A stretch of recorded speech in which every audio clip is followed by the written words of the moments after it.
À partir du moment où c'était le Lachon Hara qui était le Lachon Hara généralisé, qui était la cause de cette situation dramatique qui conduit à la haine gratuite, j'ai décidé de faire un tikkun Lachon Hara à l'endroit même où le paroxysme de ce Lachon Hara s'est déversé, c'est-à-dire rue Balfour.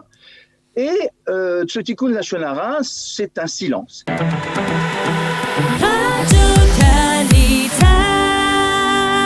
Bien, nous allons un peu nous déconnecter, mais tout en restant lié à ce qui va se passer la semaine prochaine, semaine décisive, semaine déterminante pour l'État d'Israël, avec probablement donc un changement de pouvoir, une passation de pouvoir entre Binyamin Netanyahou et Naftali Bennett, entre la droite israélienne et un gouvernement qui sera dans lequel figureront des formations de tout l'échiquier politique israélien, on va dire, à l'exception de la plus importante formation, le Likoud. Et tout cela a suscité l'intérêt de notre ami Yitzhak Atia, qui est historien, on le connaît en tant qu'historien, en particulier au mémorial du Yad Vashem, mais il a senti le besoin de prendre une initiative qui est une initiative personnelle. Yitzhak, bonjour, Boker Tov. Boker Tov. Alors, je voudrais que vous nous fassiez partager votre initiative. Vous avez ressenti le besoin d'apaiser, on va dire, les esprits, de calmer, on va dire, la société israélienne?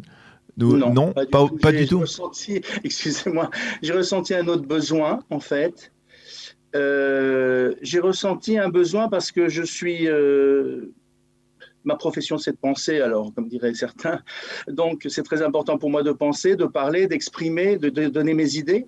Et ce que j'ai ressenti, c'est que depuis pas mal de mois, il n'est plus possible de parler à personne sans qu'il y ait des malentendus. Il n'est plus possible même de penser soi-même parce qu'il y a quelque chose qui se passe dans la société, en Israël et au sein du peuple juif, quelque chose que je n'avais jamais vu dans l'histoire, quand j'ai étudié l'histoire, dont on parle dans la Bible, mais je n'avais jamais pensé que je pourrais un jour me trouver dans une situation telle que cette situation où la pensée et la parole est kidnappée, est emprisonnée dans ce qu'on a appelé dans la Bible la sinatrinam, mais qui est en fait le résultat d'un Lachon Hara, et pas un Lachon Hara individuel d'une personne qui fait un Lachon Hara à un moment donné contre une autre personne, mais un Lachon Hara collectif, qui, par exemple, a touché en particulier un homme, mais à travers cet homme, puisqu'il était à l'époque, enfin où il est encore jusqu'à aujourd'hui,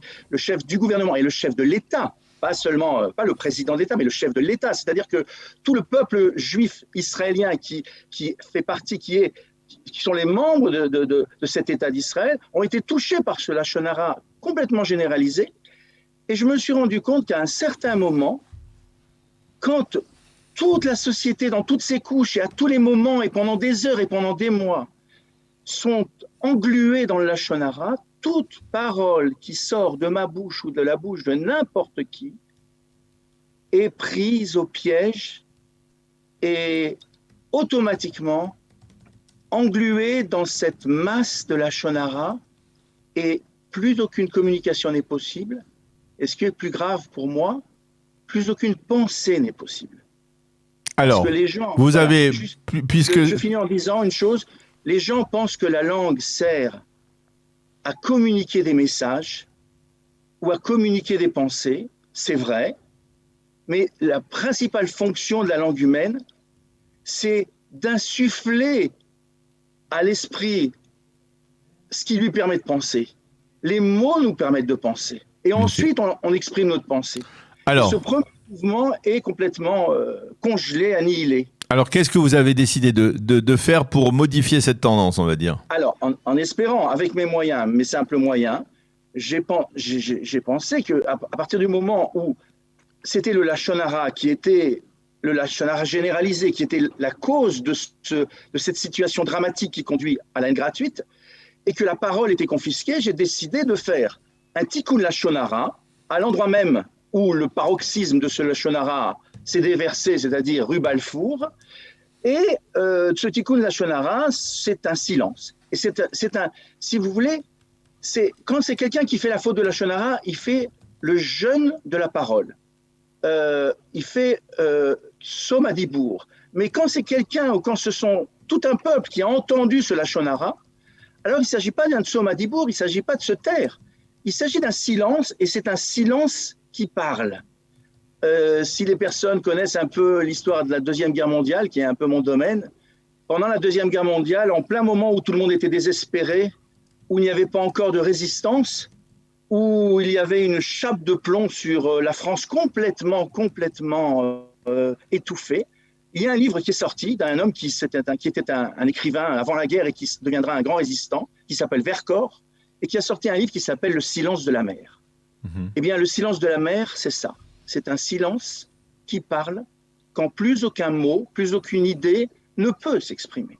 Alors, qu'est-ce que ça veut dire concrètement? Maintenant, on va essayer d'être concret pour que votre initiative elle puisse être suivie ou appuyée par un maximum de gens. Qu'est-ce que vous avez décidé de faire? Il nous reste 2 minutes. Alors, concrètement, j'ai décidé donc de donner rendez-vous aux gens rue Balfour, lundi 14, c'est-à-dire la semaine prochaine, lundi, à partir de ce lundi, donc à partir de 18h, rue Balfour. Et là, nous allons faire ce tikkun. Ce tikkun, c'est quoi? C'est tout simplement, à chaque personne sera distribué un masque où est écrit Tikkun Lashon Hara. Chaque personne aura ce masque. J'en ai acheté des centaines et des centaines. Après, je vous expliquerai comment faire pour en acheter, parce qu'en ce moment, tous les magasins les vendent à très bas prix et c'est le moment de le faire. Je signale qu'il n'existe pratiquement plus dans les magasins Rami Lévy et autres, il n'existe pratiquement plus de masques bleus ou blancs. Les seuls que j'ai trouvés qui restaient, c'était rose ou noir, donc il n'est pas question que je prenne ni du rose ni du noir. Donc vous pouvez vous fournir en masque, on donnera un masque à chacun et chacun aura également un drapeau comme ça, j'en ai confectionné, c'est en cours de confection, il y en a des centaines.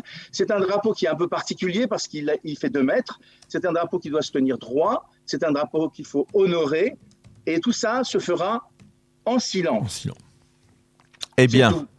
Eh bien voilà, c'est une initiative tout à fait originale, inédite, qui vient d'une certaine manière et essayer de corriger, de tikkun, de réparer, de réparer un peu tout ce que l'on a entendu ces dernières années, en particulier effectivement donc autour de la rue Balfour, vous l'avez signalé, pardon. Et bien donc on ne peut qu'inviter. Juste une chose, excusez-moi, il existe un site internet que nous avons ouvert qui s'appelle www.tikkunlashonhara.com. Voilà. Voilà.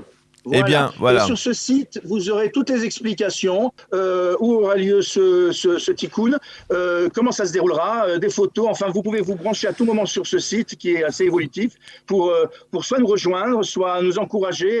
Voilà. Dans cette initiative. Merci beaucoup, Yitzhak Atia, d'avoir été avec nous ce matin et on espère qu'il y aura un maximum de gens qui vous rejoindront donc lundi après-midi, en fin d'après-midi, pour clamer ce silence, si l'on peut dire, ce silence qui contrebalancera un peu tous les bruits et les bruits de Lashon Hara que l'on avait effectivement entendu depuis de nombreux mois ici en Israël. Merci beaucoup et Shabbat Shalom.